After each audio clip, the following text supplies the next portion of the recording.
right, I think we're live. I don't know if people will be able to get in for a couple of minutes, so I'm just going to wait until people start entering. Still a couple of minutes until 8 o'clock.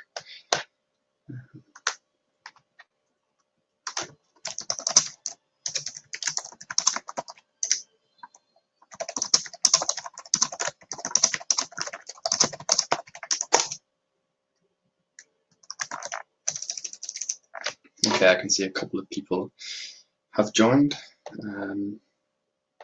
Just going to wait until John connects.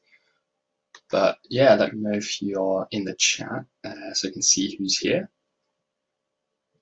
Hey, Karen. Good to see you.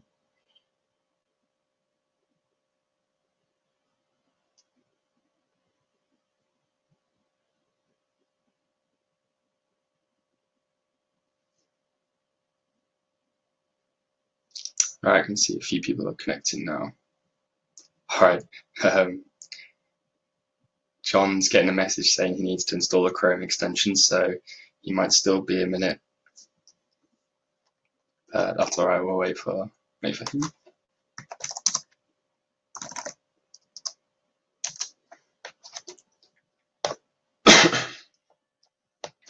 Hey, Jim. Good to see you.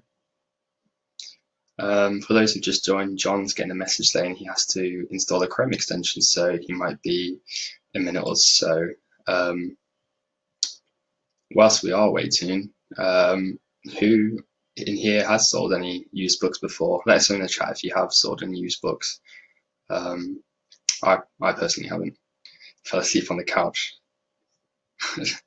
Well, I am messaging him on Facebook, so I hope he's not asleep, not someone else. All right, Ben, I'll mark that as a question, and then when John does connect, then he can answer that for you. We do have a list of questions that some people have sent in, so we're just going to be tackling those tonight.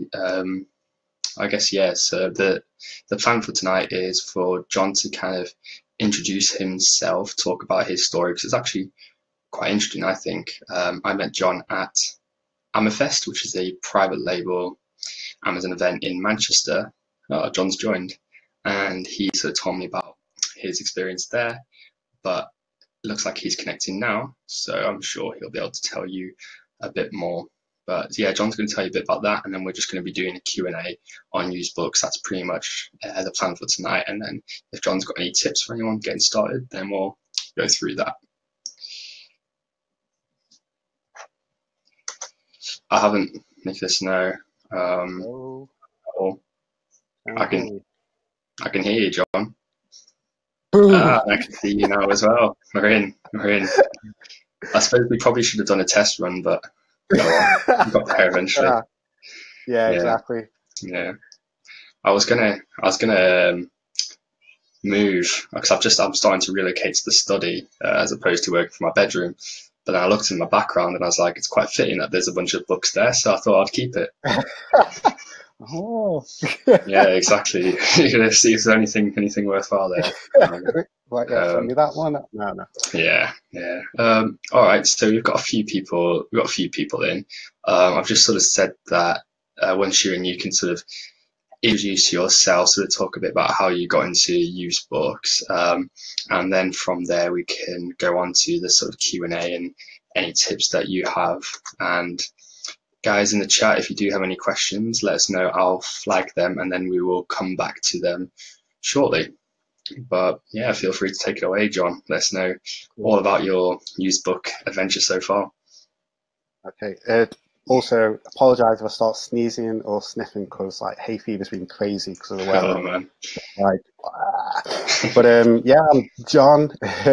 I sell books full time on Amazon. I started, it was back in 2016. So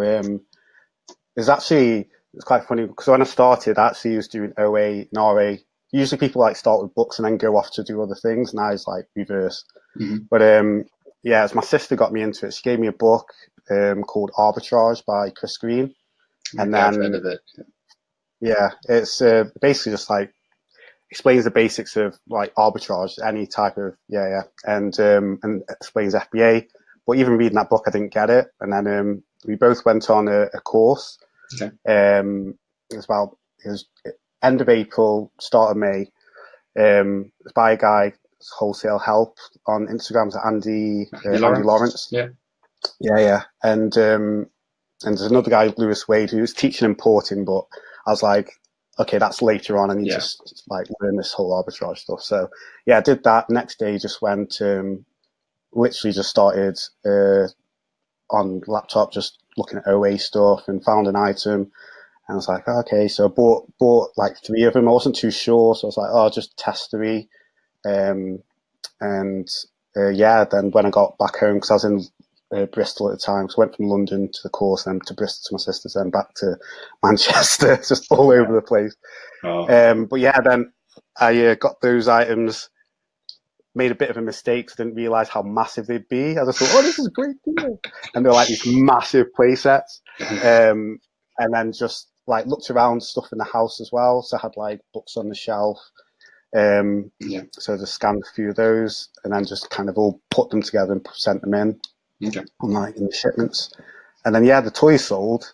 The books didn't sell like until like later on, but even they're like very small sales, so I didn't really pick up on doing them. I was just kind of like sorting and scanning anything and everything in like stores and stuff on my lunch break when I was working. And then what happened? Oh yeah. So what happened was this cash flow issue. So because like when you buy OA products, it's like I was buying like toys, so it's like £10 at a time, or like and you can buy a few, but it's like if you buy like 10 £10 toys, that's like £100. So and that's because I was still learning. Like the cash wasn't coming in as fast as it was going out. So I was chatting with Andy, and I was like, I can see the potential, but it's like I'm running, I'm getting all this stuff up and stuff, and it's selling, but I'm finding more stuff that I can buy because I don't have the amount of income and stuff to like buy as loads. And he was so then he recommended like used books and said that check out this guy Weezy. And I just started following him, and I was seeing his sales and stuff. I'm like, man, this guy's doing this much. He's only got like 1,000 Instagram followers or less than that. I was like, what the hell? This can't be right. And I was following him on Snapchat, and then just started just going out and just going through like non-fiction. We did actually me and my sister did go scanning the very like when we got back to Bristol, and we literally spent the whole day scanning books in shops, found nothing, and we were like, screw that. I just left it.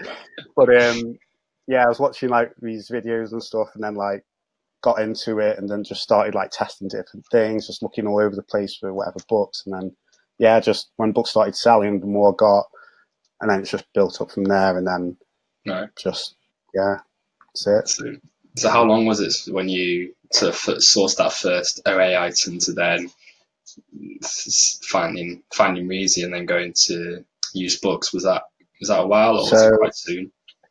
It was a couple of months. So May was when I like the day after. I can remember the day after the course because it was May Day bank holiday, and Andy goes like, on these bank holidays, there's special deals, so it's really good to go check them. So I was like, oh yeah, perfect timing. So May was when I started doing the OARA, and then it was around July, August when I found Weezy, because he was talking about on Snapchat. He's talking about like textbooks and stuff like that, and I was like, oh yeah, I used to be a student. And so I was like, yeah. Well, actually, I never bought them when I was a student. I was the dude who always took them out the library. I was like, first one to the library, get there, just take them all out, and then I'd just keep renewing. I never read them though, so it's kind of pointless. Oh yeah, no. Yeah. I think I dropped out of uni my second year, and I bought books that cost like £40 that I've never even opened. Yeah. It's just like, should probably sell them on Amazon, really. But there you go. Send them to me. Yeah, exactly. Split it 50-50. But so I started then, and then what it was I could see the potential in that, but my sales dropped after like students, because obviously they bought them all by October. And so then I started looking into toys, because I was thinking Q4. but then also I was like, it's just one of those things I've seen in like Facebook groups, people posting like, hey, I started with like £500 and a month later I'm doing 5K a month. I'm like, what the hell? How? And yeah, I was like raging at Andy about it. I was going, what the hell are these people doing? Am I missing something? Da, da, da. And he's just like, they're probably just fishing for coaching. The sales aren't a profit. I was just like, yeah, but it's still annoying seeing it. It's like, how are they doing this? Yeah. But it could just be that they're just liquidating and just showing numbers. But yeah, it just went from that to, so I just carried on with the books. But then Weezy mentioned a guy on a webinar interview he did, Luke. He says, "Oh yeah, there's John and Luke doing books in in the UK." And I was like, "Who's this Luke guy?" Not you, obviously. It's Luke Pastore. Right, yeah. So yeah, then I just like I found Luke. It was a bit weird because he didn't have a picture of his face. It was like a picture of some like baby, which was weird. But like it's just a random baby, I think. I don't know. But yeah, so I was chatting with him, and then I was just kind of like, I was just venting to him. It's like, how is it that people are showing these figures, blah blah blah, and then also like, I think he was shipping like 3,000 books or something. He shipped at one go. I was like, how the hell? Because at the time I was shipping maybe about 20 to 30 a week, and thinking I was killing it. I was like, oh man, yeah.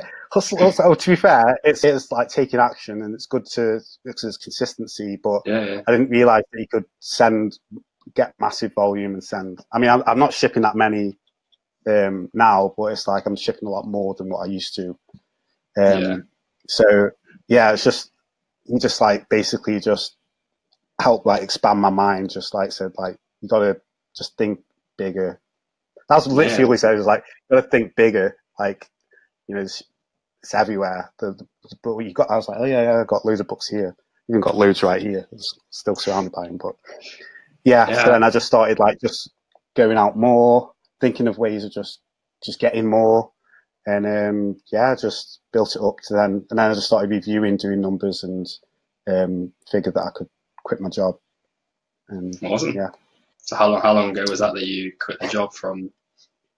I gave my notice in like December 2016, and then my last day was like the 4th of January. Well, yeah, because Q4 sales, because toys and all that, anything pretty much. Well, not anything, but random stuff would just sell.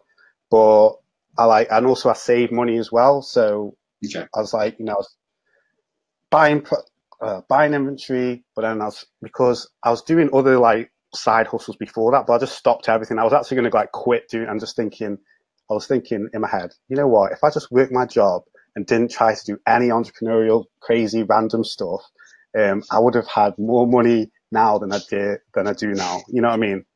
Yeah. So I actually like stopped everything, and then I was like, I found about Amazon. I was like, okay, I'm going to try this one last thing. But yeah, so basically, for me, stopping all those other side hustles and stuff, it kind of helped me build up cash. Then, yeah, it's just consistency of going and stuff, working. Yeah, I think there's a few interesting points you mentioned there. Obviously, I've met Luke at the OA Summit, and that's where I found out about used books, and I was shocked. And I think you touched on it there. The one great thing about it is, in terms of cash flow, you can get books for less than £1 each, which is probably a common occurrence, and selling for like in excess of 50, 60 quid, whatever. Or I think Luke said some of the books he's gotten for like pennies and sold for over £100. And obviously some of them are slower selling, but yeah, I think that's one interesting thing you mentioned there in terms of cash flow point of view. Other things, seasonality of stuff.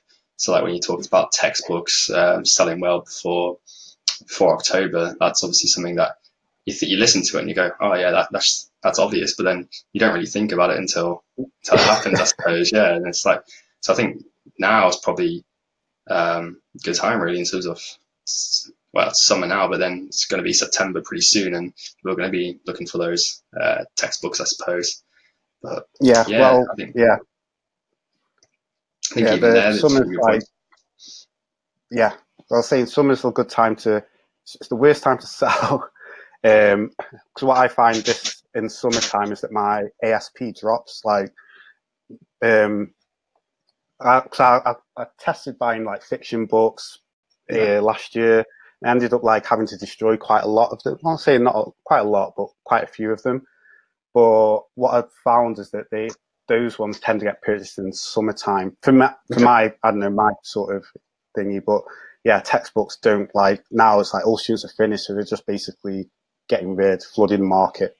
So it's like to sell them is not really a great time because it's going to be it's an oversupply. But buying wise, it's good because then I can just I'll take those for lower prices. The hold on to them and then just sell them when the new students come in. All right, makes sense. Cool. I just want to say hello. I think there's a couple people in the chat. Stuart says, evening all. Hey, Stuart. And Donna, just in time. Hey, Donna. I think what I'm going to do is I'm flagging all the questions here. And then I think it'll be best if we go through the ones that we received beforehand. And then at the end of it, if anyone's got questions there, then we'll go through the ones in the chat and answer all those questions. So if that sounds good, the first question I have for you, John, is I think it was a very broad one, so it might not be the best question, but someone asked, how does one find the right book? And you probably spent that, but in 60 seconds or less. How do you find the right one? Well, I mean, in a place where there's lots of books, so say in a charity shop, just me scanning through, it's kind of like, it's like when you're buying toys and stuff like that, just by the rank. I tend to look at rank, lowest price, number of competitors, like there's like a low amount. So low amount of competitors, good rank, and a good base price. So like whatever the lowest price is, because because your FBA, you don't want to price it at the lowest price because that's usually a merchant anyway. Right. Okay. So you'll give it a little bit of a bump, maybe like 20%, or depending on what I do basically is that when I was sourcing, I'll just find the ones that are like that fit that criteria, so to speak. Mm-hmm. As long as they're like cheap enough to buy. And then when I get home, I'll look at the pricing because usually it's like that is the base price.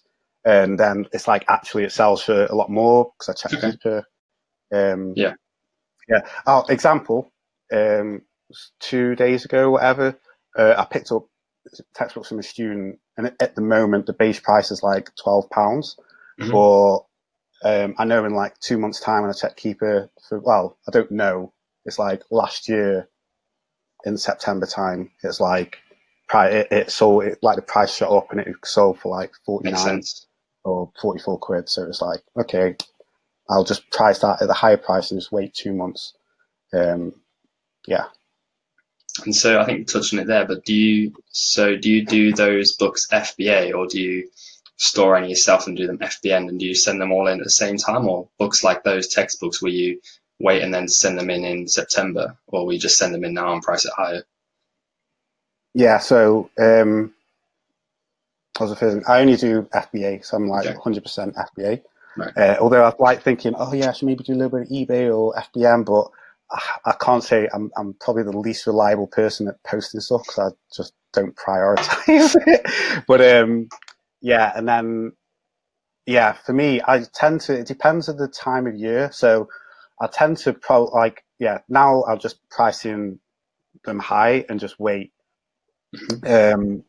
And also, I did have that debate of, should I send them in now or should I wait? But 100% guarantee is that no one's going to buy it if it's not, listed online. Okay. So I have a better chance of selling it. There is that thing of like long-term storage fees, but I mean, because it's changing now, so you're going to have like a year.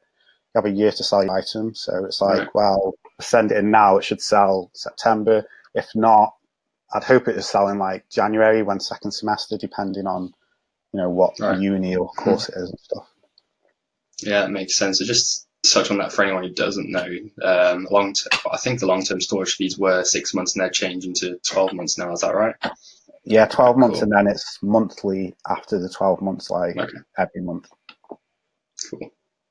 Cool. Okay, so one question I had for you there, sort of related to finding the right book, is what do you use to scan? I've heard of sort of Nito scanner, is that right? And I think, do you Yeah, use an actual like USB scanning device type thing? Is that right? I remember you saying yeah. I use a Bluetooth. I'm trying to find it Bluetooth link. actually. I went to my unit today and I'm like, where is my scanner? It's usually in my pocket. Yeah, I don't know what's happened. Maybe I fell asleep and dropped somewhere. But yeah, I use like a Bluetooth scanner. So it'll be I'll have two. Okay, So KDC 200i and Opticon 2005. okay. Because I've got two hands. No, it's because one battery for like one battery like stops, then I've got one backup. So yeah, I can but I just use picture you there. You just picture you there, like both scanners, like both. yeah. um, but yeah, so I have that, and then I used the Nito Scan app because it just reads into it a lot quicker Okay, than if I did it in the Amazon app. It still goes in right. quick into the Amazon app, but Nito Scan it. When I scan it, it'll come up with the bar, like the barcode goes in, and then when I scan a new one, it clears the previous and puts in a new one. Right. So I don't Okay, need to cool. like clear it the screen and stuff. Cool. That's interesting. All right, just before we head on to the next one, I just want to say hello to Claire and Phil, who just joined and said evening. So, hey guys. Yeah, And yeah. then I know you mentioned rank, and I want to ask you. So when you're using Nito Scanner, does that show you, for example, the average rank over like a 30 or 90-day period? Because I think Luke gave an example where you could have one day a book could be at like 2 million rank, and the next day if it gets a sale, it could be at like 500,000 rank. And obviously, the sales rate there is a big difference. So do you consider like try and look at the average sales rank at all? It doesn't. I'm pretty sure it just shows the rank, but the thing is because it has a database. So I need to update mine. I think my database is about a month old, but All right. so I download the database on my phone, and so the rank that I see is like not even the current. It's like what's like that time when I downloaded it. Okay. But yeah, there is that thing of, and now and again I still get caught out maybe once or twice. Like if there's no signal and like I'm just going off what's there and then. But sometimes I see it on some books. I'll scan them and something in my brain just kind of goes, I don't think this is really what it's worth. And then like I go in and look at Keeper and then I realize that, oh yeah, it sold like 2 days ago. And like the price is like a penny plus postage, and all of a sudden it's shot up to like £25 because Yeah. it's just reprices have gone weird and stuff. And So when no, go sorry, on. when you so I just want to so when you say you look at Keeper, do you do that when you're out and about? Do you have like a mobile app? Is that app for that? No, just the browser. I don't know if like how it looks on Okay, yeah, iPhone, but on Android, it's just like I just have it look as a desktop view of the yeah, browser. It's all yeah. right. I've used that. I was just curious if there's anything else that you use. No, it's just that. It's actually just Okay, update. I cool. just updated it yesterday, the app, and it has keeping out into the app, so I can press the Well, title of the book, and then it like comes up with a link. You just go to that, so then it'll take you to the book or awesome. whatever item with the Yeah, already entered and keep it. yeah. Just for those who don't know, you can get the Keeper, as John said, out when you're out and about. If you go to the Keeper website, there's also I think Facebook Messenger, which I used to use a few months ago. I'm assuming it still works. I haven't done RA in ages, but you can download. You can. I think it's at Keeper or something, and you just message them on Facebook Messenger, and you can send the ACE, and then it gives you the keeper It graphs as comes well. back with it. Yeah, yeah, that's cool. All right, and in terms of, I think one thing you mentioned there with pricing, I think that'll be interesting. So, do you use a repricer for your pricing? How do you go about doing that? Yeah, I mean, because if I like say if I got all my stuff bulk or like from one source and I knew what the price was, I just usually just I would just set a reprice of like this is the minimum I'll take and just back it up and let it just do this work. But Right. because also different ways, so what I tend to do is I'll I'll list them all up on like in bulk, like I use ScanList to list them up, set them all at like high price, it's like 200 quid or whatever. Obviously, it's not Hmm. they won't sell for that. Well, not all of them. It's like 1 in 1,000 or 10,000. But yeah, like I'll list them all up high, and then what I'll do is that I'll manually set the price that I want, and then put the min and max in my repricer. But they're Okay. like, I do it in batch in the repricer. So with Repricer Express, you've Right. got the bulk imports. So then I put them in for the asins I want. I'll go boom, boom, boom, put in whatever the min max I want, and then just upload it, and then it'll just do its work. But All right. Cool. I've been experimenting with it at the moment, because before I used to just reprice straight away and let it do it. Now I'm like, okay, I'll just leave it at the highest price, and then in about a month's time or so, I'll then put the min and max to set the reprices. And then, so some sell then at the higher price, and then the ones that aren't then get repriced. And then, yeah. Cool. Interesting. So just to check, you say you use Scan Lister to list them, and then the bulk import feature on Repricer Express to add them. Is that right? Yeah, to do the repricing. Okay. Cool. The repricing. Cool. But I've Cool. seen this. I'm trying to figure out the automations thing so that I can do it for long-term storage as well. Then, so Yeah, I'm looking at that as well. yeah, Not for books, but yeah, just yeah, for OA in and general. Yeah. Cool. All right. So the next thing I want to ask you, and this is just a term I've seen mentioned. I think Luke mentioned it, but I've got no idea what it is. I'm guessing it's an app. Profit Bandit. What do you know about Profit Bandit? nothing. When I started, I used like for the first 6 months, I used like the Amazon Seller app, and at the time, I did also use there was one called Scan Power, but I only used it because it was free at the time, and so like, Right. but now they've changed it so they don't have the free tier anymore. It's like you have to pay per month. But I heard some people at that time mention Profit Bandit, and I think I remember one time I was out, and I was just sitting down eating. I was like, let's see this Profit Bandit. I think I installed it, and then I looked at it and so went, oh, I don't like it, and then uninstalled it. So I've not used it. I did try FBA Scan. It's called Scoutly now, but like I only downloaded it because people were talking about it in America. It's got database, and I was like, oh, cool. And I got it, and I'm like, where's the database? And then I messaged them, and they're like, oh, we only have it for the US. We don't have a UK one. So I had it for about half an hour, and then I deleted it because I was like, well, I'm not going to pay for Yeah. this. Even though I think it was a free trial, I was like, there's no point because I need a database. Exactly. Yeah. Yeah. Cool. So I think it'd be interesting if anyone in this chat does use books now. Let us know what you do use for repricing and for scanning as well. I think that'll be interesting to see if people do use any of the alternatives out there, because I'm in Luke's group, and I think I see people mainly mention Nito Scanner and Reprice Express as well. I did use because Luke was using it before, was Excelco. But Luke got in, I think, when it was a lot cheaper. I used it for the free trial, because after, if you want to use the instant repricing, it's like 200 quid a month. I was like, hell no. Yeah.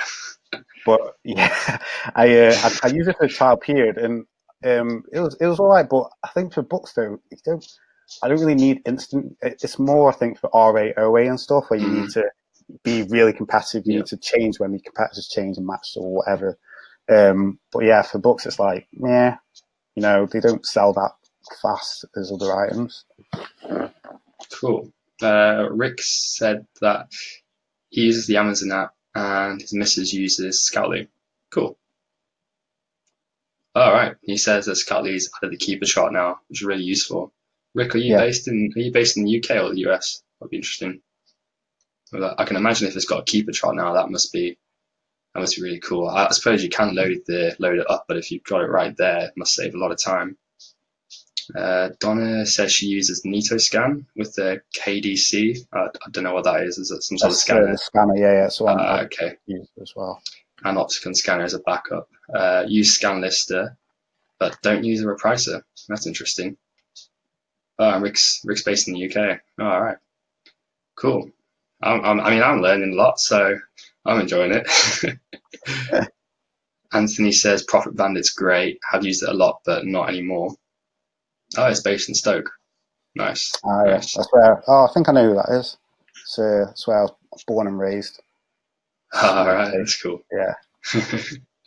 All right, so condition guidelines. I guess here I'm interested in the one thing I looked at used books is I thought that, I might be wrong, but my initial guess is that it must take quite a long time to list all these books if you've got to look at the condition and do them, do you just have like sort of templates that you just initially go bang, bang, bang, or is it a case of you got to sort of use a template and then if there's any sort of specifics, list them? And how long does that take you? Is it something that's pretty time consuming?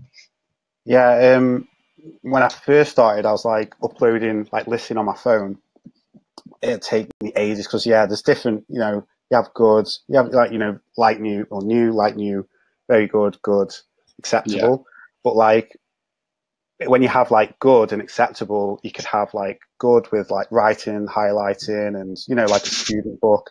You can have like X libraries as good and acceptable, right. or just like it's just got general writing in or something. So those are the things where it's like having to be a bit more specific. Maybe also if like there's no dust jacket, then you can only put it in acceptable.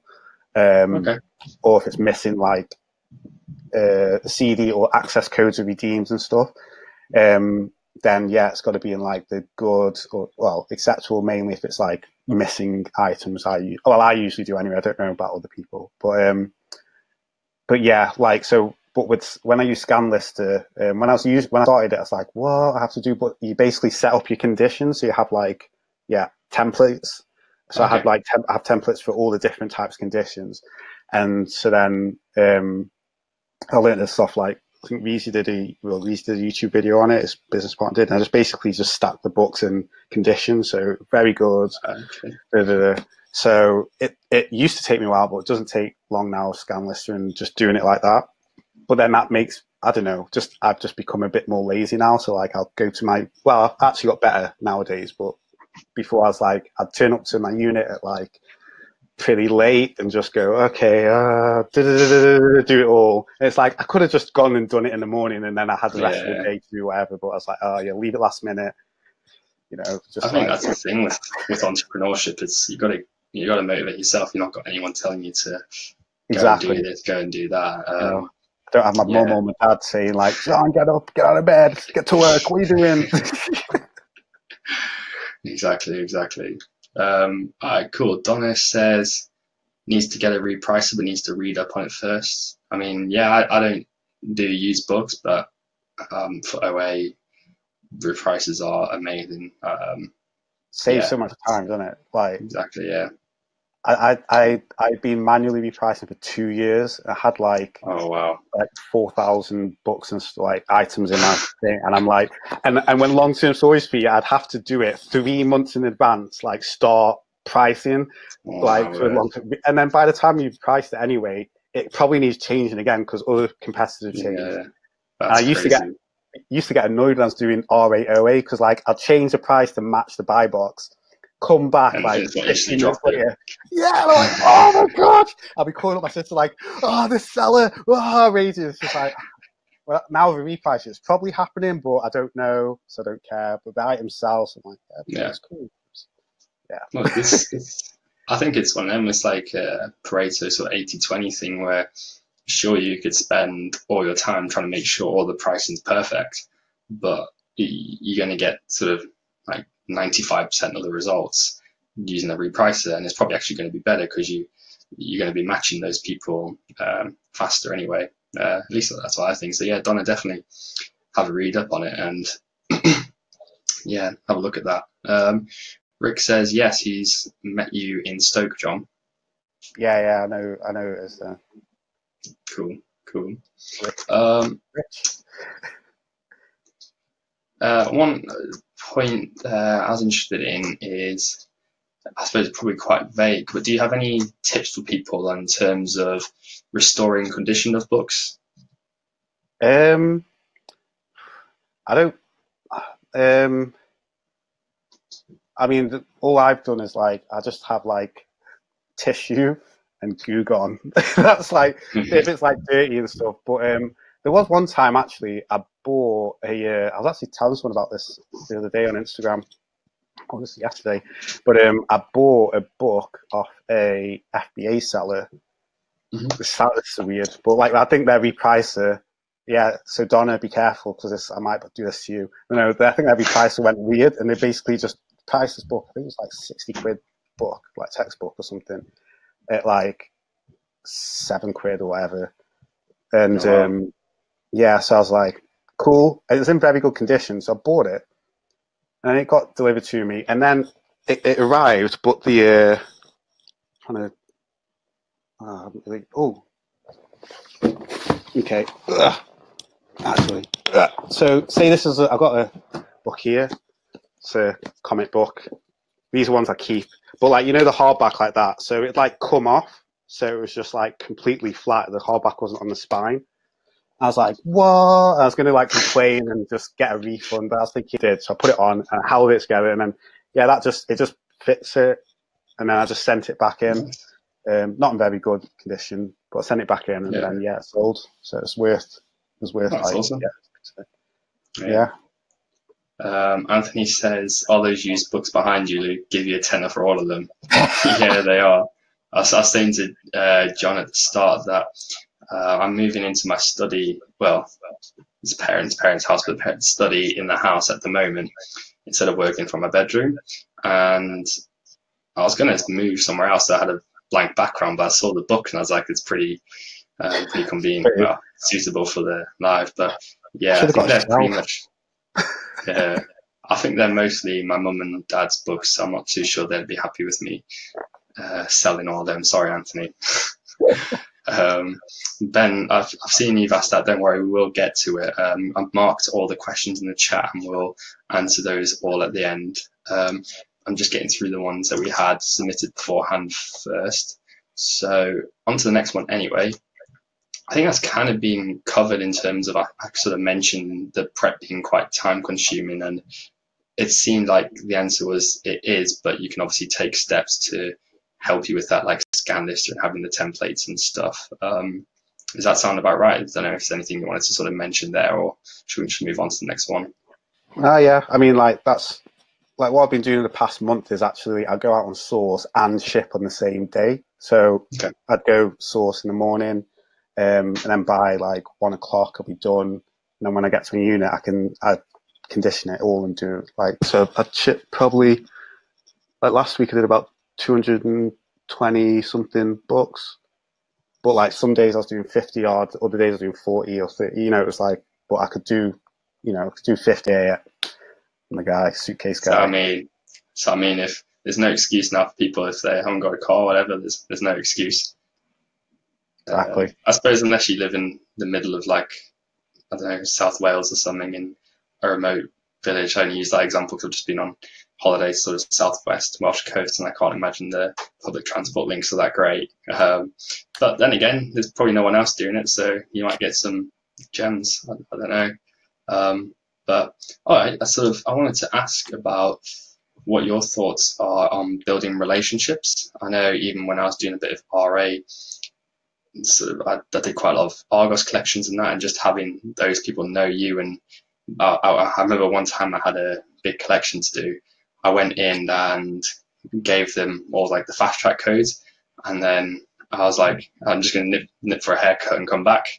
And then I came back like 20, 30 minutes later with just 2 loaded trolleys. I just took to my car and went off. And it's obviously you can't do that at first, but that's just one example. And I can imagine in terms of used books, like with charity shops and even on Facebook, building those relationships with people, and I don't know, maybe even like collection points or whatever. So what are your thoughts there? Yeah, it's always good to do. I mean, myself, when I first started, like when I was building it up, I did do that.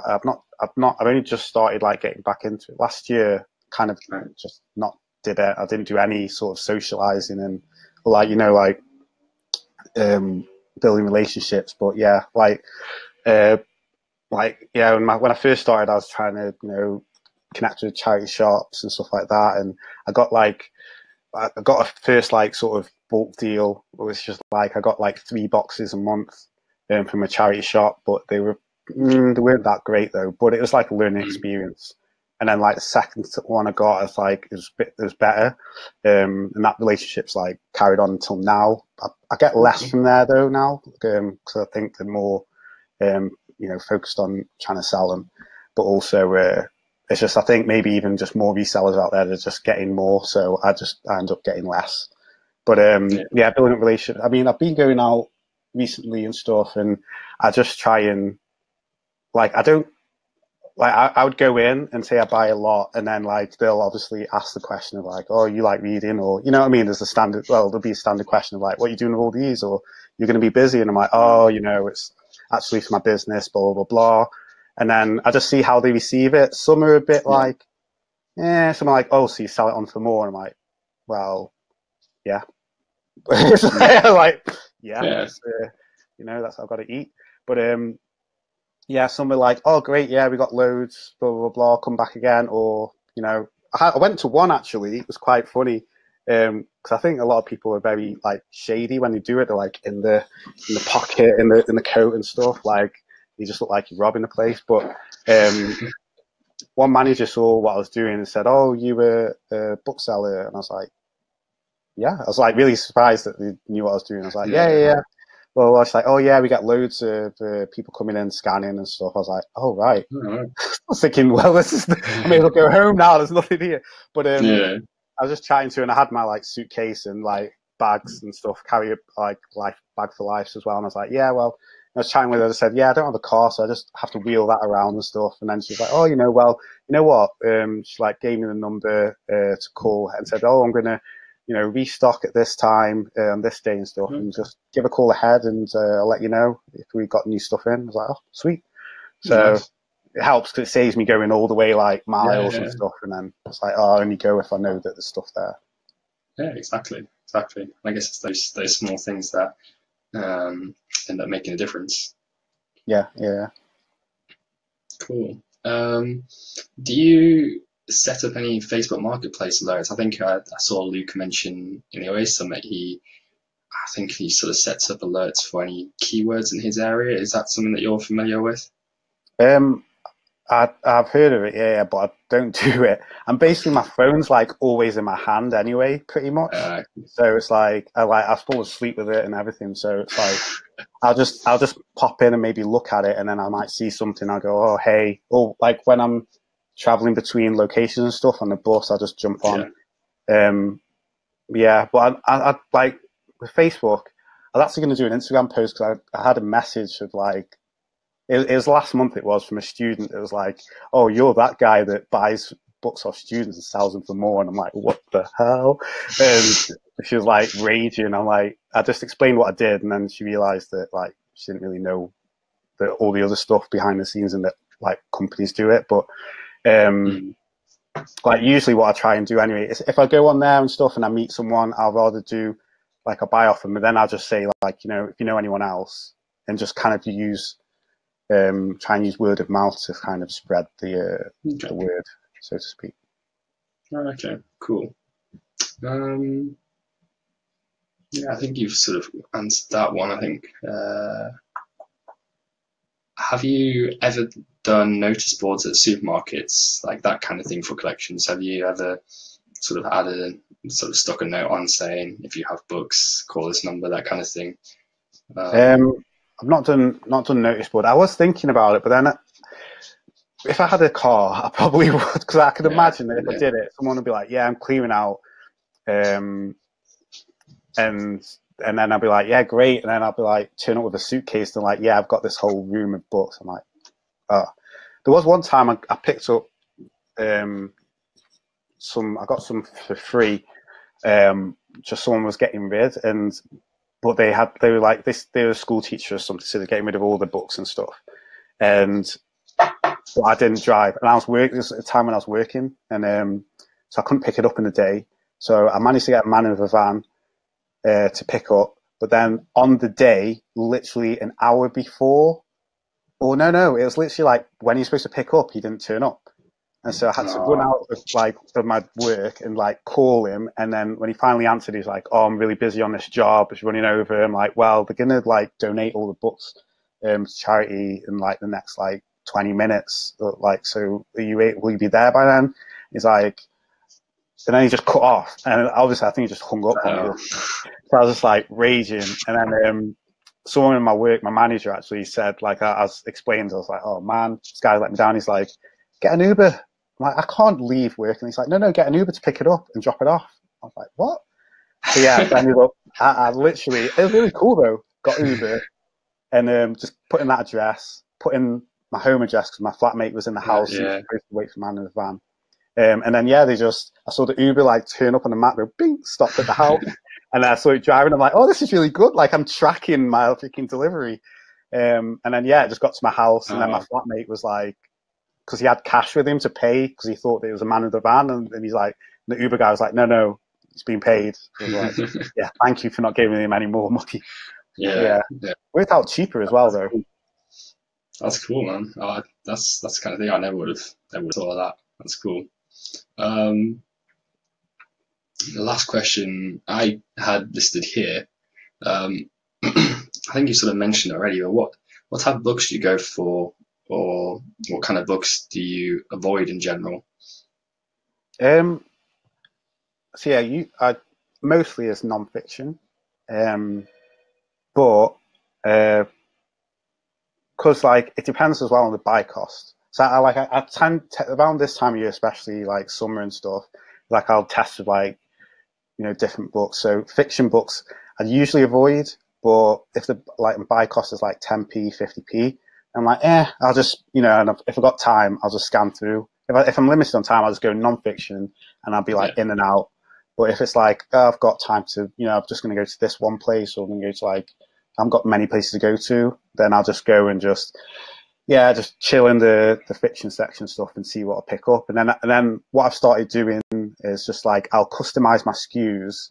I always customize my SKUs, but usually I just put it by like location and stuff. But now I customize it by where I've like got it, so to speak, or like what route and stuff. So then I'll know if those sell, I'll go, oh, okay, those are the fiction books from XYZ and stuff like that. So then I'm just kind of learning and building a sort of knowledge on that. But mainly is if you limit on time, non-fiction, and obviously if it's cheap enough. If books are like £3, you look at non-fiction, but you probably won't buy that many because the sell price might not be that high. Depends where stuff what you're getting. Cool. All right. Cool. That was sort of everything I had. Before we go to the questions in the chat, did you have any sort of other general tips you wanted to mention, or have you sort of covered what you think of? Yeah, I don't know. I think that's pretty much it. It's not really much. Cool. I don't know. Cool. All right. Well, we'll go to the questions in the chat then. So if anyone has any questions, just stick them in the chat and we're going to work through from the first one. So the first one was from Ben, who has a question for you, John. He says, what seller rank do you look for when sourcing books? And you've already answered this. What do you use for scanning?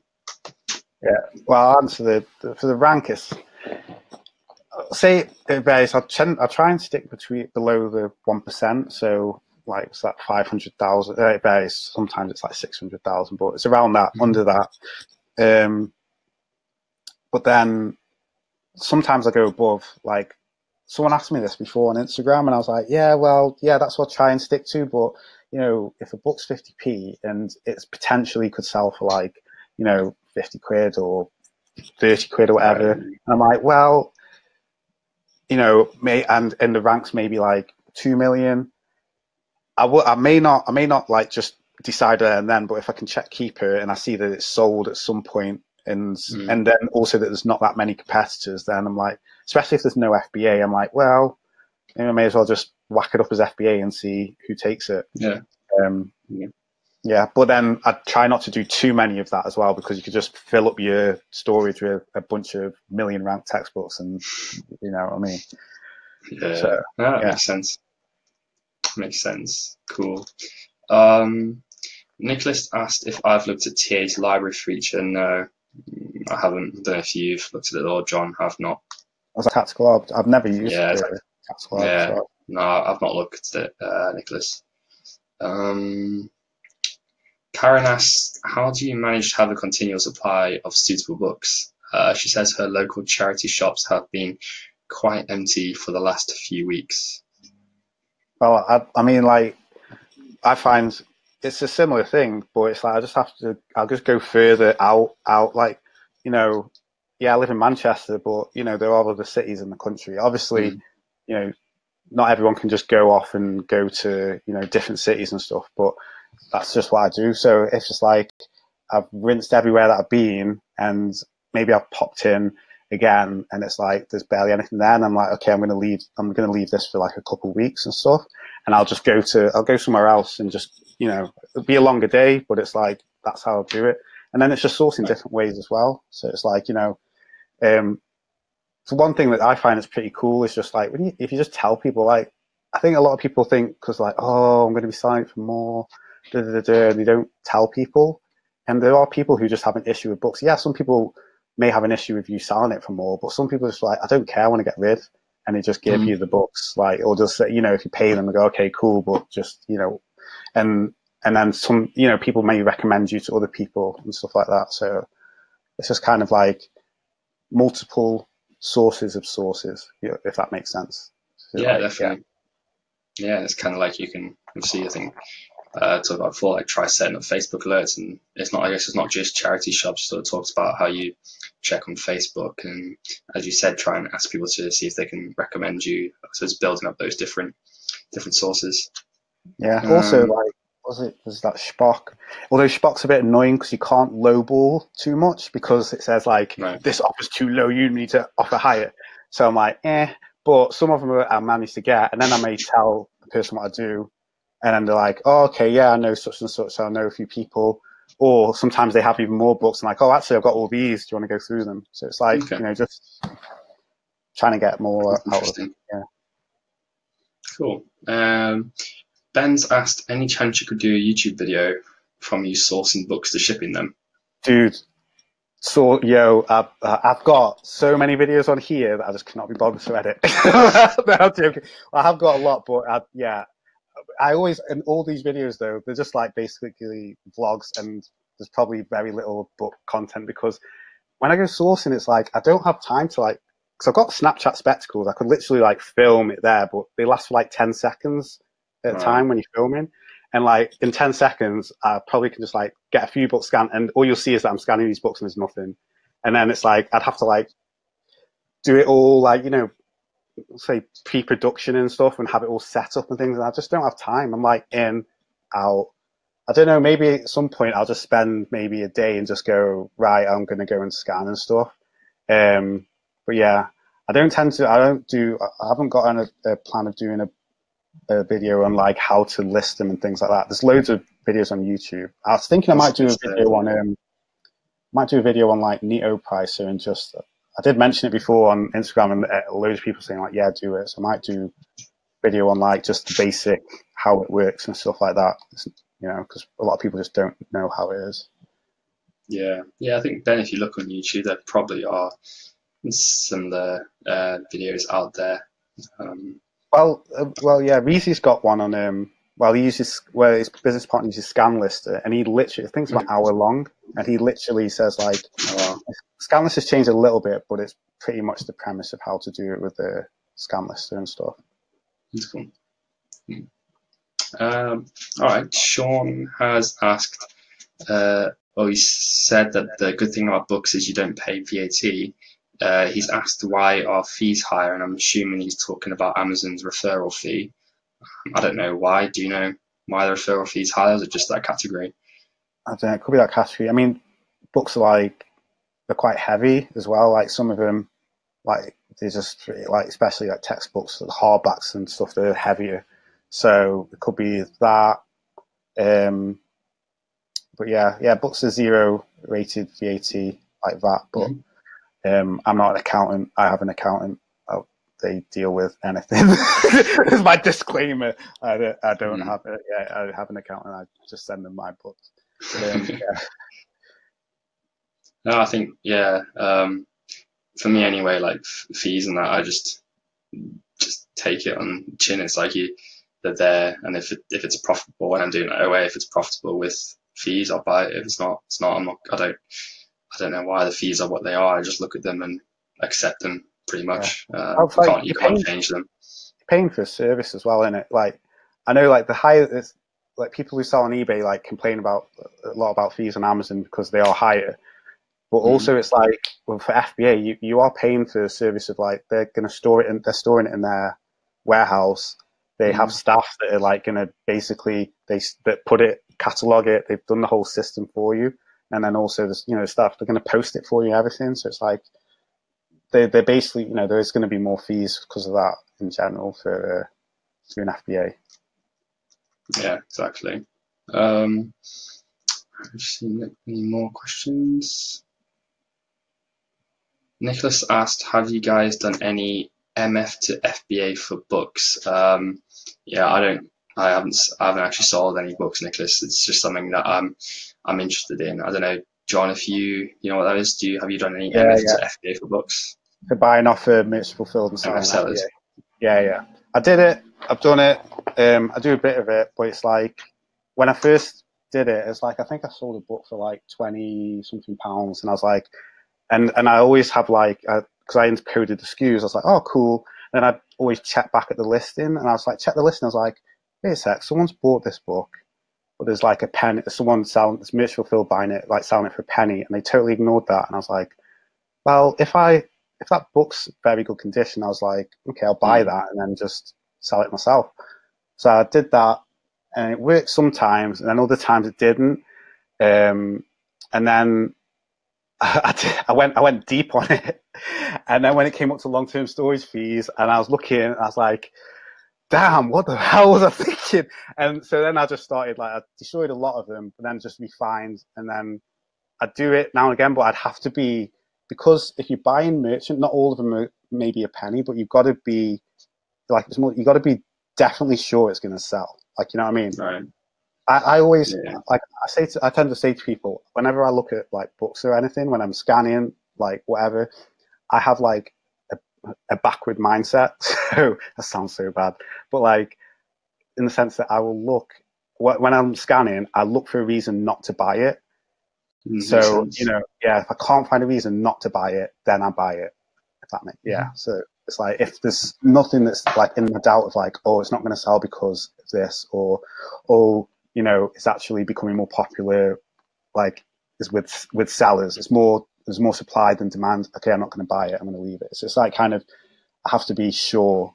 So doing MF to FBA, it's like you have to be confident that it will work, because it may work as well like a couple of times, but then if a mega seller all of a sudden gets an influx of that title, they're just going to put it on for like a penny plus postage or for like just a low price. And you may think, oh yeah, I'll just keep buying theirs, but then they've just got an unlimited supply, and then you're stuck with like a bunch of books that you're not going to be able to sell. Yeah, that makes sense. There's risk to anything, but yeah. Cool. That's interesting. Phil's asked, how much do you pay to rent your unit a month?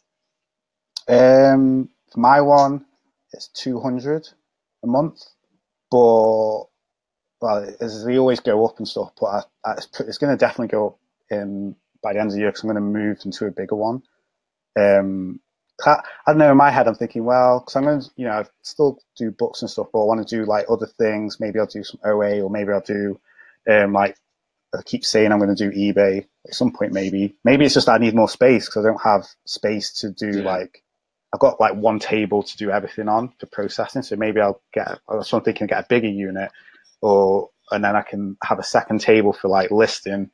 Maybe get some like an employee or something, like an intern, like they can do that for me, and then so it's 200 a month at the moment, but then it's going to go up. And what size is that unit that's 200 a month? It's 100 square foot. Yeah, I think took it last year. Because before I was doing it all, it's like we all do. We all started in a home, and then it took over the house, and then it's like when I moved, I was just like, I need to separate it all. And I may have to make sure like it has electricity. I don't use the Wi-Fi. I had to make sure I get a signal, because I do hotspot. Because I think other people like sell stuff, and I don't know about that thing about if someone gets like banned on Amazon, and then someone else uses that same access to the internet, like the same IP address or whatever it is, if they also get banned. So I'm like, I don't want to risk anything like that, so I'll just being cautious. Paranoid. And I don't smoke weed, so that's really weird. Cool. All right. Well, I think that's all the questions. I think we've got through a lot there. I mean, yeah, I've learned a lot. Some really interesting stuff. You mentioned your Instagram quite a bit. Do you want to share your Instagram with people? I don't know if you got the chat open there and you can just sort of type it in. Yeah, it's Um, the JC files. So I just type it. I don't know how these webinars should be work. able to type. Yeah, on the left on the bar, there's a yeah. Phil's asked why aren't I more active on Insta? Honestly, I'm just I'm very active on Facebook, I suppose, because that's like the hub. I suppose I talk to a lot of people there. I'm just not a big sort of social media person, Phil. I should use Instagram more, and I do plan to, but at the time I'm just really focusing at the moment on OA. I'm heading to Australia for 6 months in mid-September, and so at the moment everything for me is just getting everything set up for that. So um, yeah, like I've just got stuff that's taken up so much time, and like these kind of webinars I try to do, and yeah, I suppose Instagram only like you could do a post 10-15 minutes a day, I guess. So I probably should, and it's something I will do more. Um, but I don't know. It's not something that I really enjoy that much, and it's just one of those things where it's like another distraction for me. Like Facebook, I find I'm kind of going off on a bit of a tangent now, but the thing I find difficult on Facebook, like I'll go to you go to like check a message or message someone, and then you'll see like a notification about some random thing, and then you click on that, and then before you know it, you forget what you actually even got on Half an Facebook hour for, and you later. spent 15 minutes. So it's like I've already got that, and I don't want that with Instagram or whatever. So that's pretty much why. Just trying to sort of stay focused, but I'm looking to do it. And also, like, I find Instagram content harder, at least for me. Like, I don't know, I quite like just typing stuff, and I know it's weird because I'm 21 and I don't really even use Instagram much. I don't know. I think you can put a picture, but you can't really do much writing, as far as I'm aware. I don't know, but yeah, I feel like I should use it more. It's whatever that like fits for you. And some people, like, I don't do Facebook really much anymore. Like I Yeah, only use it for personal, so I'll just like chat to my like mates that I know or like people I've met in person. Um, but I rarely go on it. I literally will pop in. I might look in a few groups and then I'm out. I don't. I'm more on Instagram. yeah. Just I don't know. It's just one of those, isn't it? Some people are on Snapchat. I'm like, I used to be on that, and I'm like, oh nah. No, that's the thing. It's like all these things, Yeah, and I just know like so many people, especially around my age, just spend so much time on these things, and just like yeah. You need I to don't get on know, it's just TikTok, whatever distracting. that is.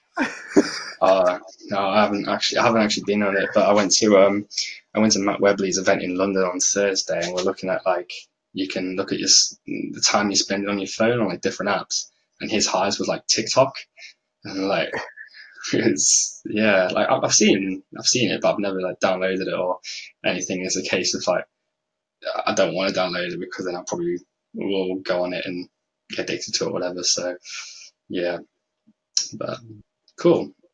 Um, yeah, if anyone's got any other questions, then ask them quickly now. But I think that's pretty much everything. I hope it's been valuable. Like I sort of mentioned, I've learned quite a bit, and it's something that I'm interested in. Yeah, that's the plan, Anthony. And I think Instagram's one thing where I could probably do more sort of social media. I mean, Australia's one a good reason to be doing more kind of social media stuff. Um, Webinars, yeah, I'm planning on doing one or two every month. I've got a few potential ones lined up. I've got one on PL that I've got a couple of guys doing it. I'm not sure exactly when that is. And then also accounting, bookkeeping, again, not sure exactly when that one is, but trying to just get a range of different sort of topics. I want to do one sort of like personal development, productivity focused as well. But I'm going to carry on trying to do at least sort of one a month. So you'd be doing in Australia, just like chilling on the beach. So I'm trying to get the OA business down to 10 or 15 hours a week. That's the goal. So like now I've got 60 A's, so I'm busy training and everything. I'm busy like getting my just all like these systems in place so that I can go. Like I'm trying to get set up on Trello so I can go. Okay, here's Monday. This is what I need to do. Done. Tuesday. This is what I need to do. Done. Okay, like I then start a month. This is the monthly task I need to do. Done. Like the VAs have each got their Trello boards as well. They know what they need to do and everything. So I'm trying to get to a stage like 10 to 15 hours. I mean, the dream would be like 5 hours. Yeah, 4 hour work week. There you go. And then like I can spend more time on like the Facebook group and social media and stuff and webinars, which I enjoy more. And it gives me the flexibility that I can do that, or I can go just have fun in Australia. So like I'm playing for a cricket club over there. I'm quite into my cricket, and I'll be playing for a club, and so I get accommodation through the club, and like they fund me with the car as well. And then apart from the cricket, I'll just be enjoying it. I've been after I finished school for 6 months, and so I'm going back. And yeah, I can't wait. Just pretty much enjoying it. Hopefully, I'm hoping that the business produces enough income that I don't need to do any work over there and make the most of it. You probably won't come back, you know. Don't tell my parents that. I have a friend that's moved there years ago, and yeah, she comes to visit here now. She doesn't she lives in Australia now. So, yeah, I love it. I love the weather. It's great. I can get sort of summer here, go over there, get summer, and then come back. Nicholas said, yeah, could have used in the South African team in the World Cup. Yeah, not great from South Africa, Nicholas. I think the highlight was beating Australia, which was nice just before England beat them as well. Sharon says, learned a lot. Yeah, good, Sharon. I'm glad to hear. I hope it has been useful. That was the aim for this. So yeah, thank you everyone for joining. Been great to have you all. Find myself an Australian girlfriend. We'll have to see how it goes. I think if I do find a girlfriend, I'd like traveling. I know we sucked. Yeah, South Africa did indeed suck. I went to watch. It was actually a good game. I went to watch the South Africa New Zealand game at Edgbaston, and South Africa lost in the last over. It was really close, but yeah, not a great tournament. I don't know, John, if we're just talking absolute mumble jumble here to you. But, I played cricket in primary school, high school. Yeah. At first it was really rubbish. Like I was always, what's it called? Is it a duck or whatever? When you out scoring. Yeah. Yeah. When I first started, I hated it because every time I was out, I was like, oh, screw this. But then I got better. Just practicing it. Exactly. It is frustrating. Like cricket, you can all day, and you could get out first ball, and then you just have to mope around the rest of the day. But when it goes well, it's pretty nice as well. Yeah. Cool. All right. Well, yeah, it's been great to have you on, John. Guys, if you aren't already, check John out on Instagram. I think he has put it in the chat, and I've just sent it out as a broadcast. So, yeah. Awesome. I think we'll probably leave it there unless you've got anything you want to finish up on. Anything else? No, just what day is it? Say Monday. Have a great week, guys, or whatever day you watch this. Have a great day. Yeah. I will stick a replay out there. I think I'm saving it for. I plan on doing news book eventually, but we'll see. It's one of my goals. I actually want to get my brother to do it. Yeah, I got someone else to do it for you. That's the plan. I'm trying to work with my brothers, like partnership, but. Yeah, that's different. That's a different story. Cool. All right. Cheers, Rick. Cheers, Nicholas. Cheers, Stuart. Cheers, Phil. Cheers, Karen. See you later, guys. Yeah.